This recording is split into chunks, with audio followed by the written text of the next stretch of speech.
yung pag-boyfriend niya. Dahil hindi ko rin po masisi, bata Yung pa po yung marinate. nanay ko, nag-aaral ng pagmamahal. Marinate. Kaya nag-boyfriend po siya. Yung mga boyfriend, Pilipino? Ako, Pinoy po. Tapos, ang problema lang namin is paiba-iba.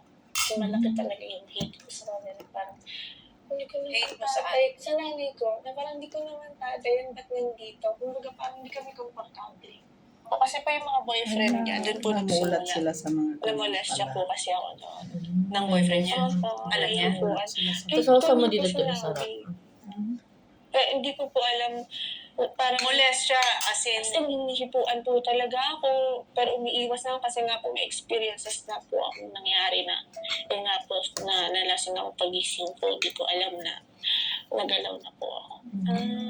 Medyo nag-rebelde rin po kasi ako nung dahil nawala akong nanay sa tabi ko. Longing ako sa pagmamahal, atensyon. Kaya nabarkada ako sa mga maling tao.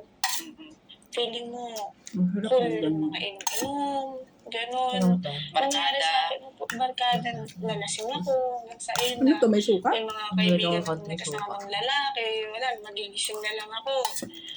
Ano na, wala Bumagal na, na. nakakulan na, gano'n. So, napagsamantalang ka na. Hindi mo Okay. alam kung Bagal sino tayo. gumawa nun sa'yo. alam ko po, kasi eventually po, siya po yung parang naging first boyfriend ko. And dahil nga po bata ako, go with the flow ako na, okay, kasi akala ko cool na, kaya dalaga na ako, may boyfriend na ako without me knowing na hindi pala tama. Sinabi mo yun sa nanay mo? Late na po. Hindi siya nagalit sa'yo? Nagalit siya. Ano pa naman Pero, yata nanay? Ano siya yung nagtimpi siya, tapos tahimik lang siya. Kaya parang kataan kami noon. And then ang nangyari, basta paglalabas ka na, isasama mo na lang ako. Yun lang akin naman, Yan iniisip ko na, nakukuha sa baka inahayaan na ako ng Tony nanay Talks ko lahat ng kwan. ma-explore yung mundo, pero kasama siya para may guidance. And then one time po, gimmick po kami. Hindi niya kasi Sa ipapang-feel Malate. sa'yo, tira iba ka. Inom-inom po. Tapos, Kasama mo nanay mo, gumimik kayo ng nanay mo. ako, that time po, minor pa po Hindi pa ako. masyadong 13, oo. May kilala siyang babae. Pero pwede natin yung lasa kaibigan na. niya. Wala Tapos sa maya may kasama na kami sa table.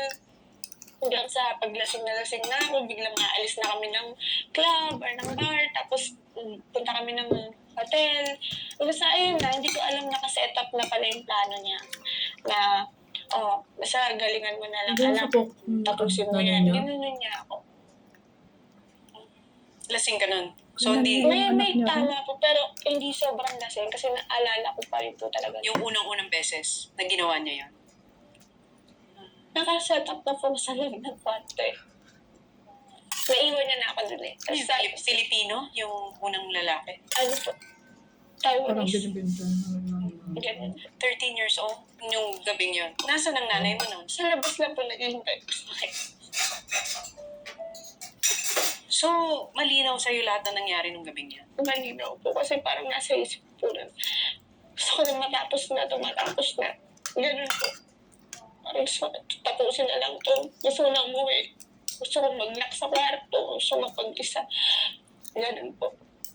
Kinuha ata siya ni Tony. Nung unang-unang gabi na ginawa yun sa'yo ng nanay mo. Hindi kayo nag-uusap ng nanay mo pa uwi.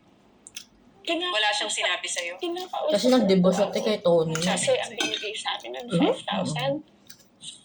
Anong sabi niya Buntis sa'yo sabi nung niya. pauwi na? Kasi po ang nangyari Buntis po siya nun, sa napalayas po pinsan? kami dun sa Pinsan bahay na Ah, kaya tinitira kinuha namin na kasi lang sa siya. tito po namin yun.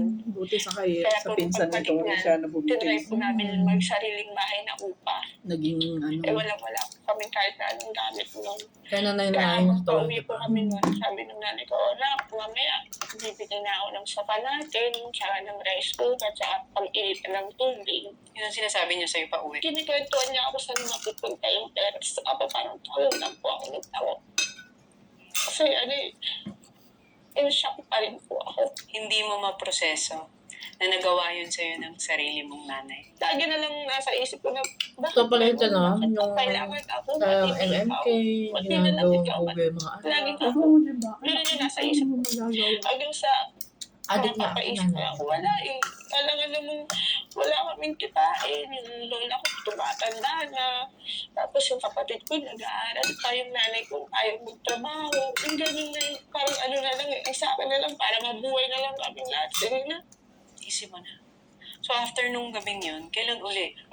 Hanggang siya naging weekly, pero may time din na Sa isang gabi, isang customer o minsan Ano? dumadalawa? isa lang po. Kasi po talagang may time na rin po na napapagod na ako yung mental health ko. Na po, sabog-sabog na po talaga iniisip ko eh. Buti na siya.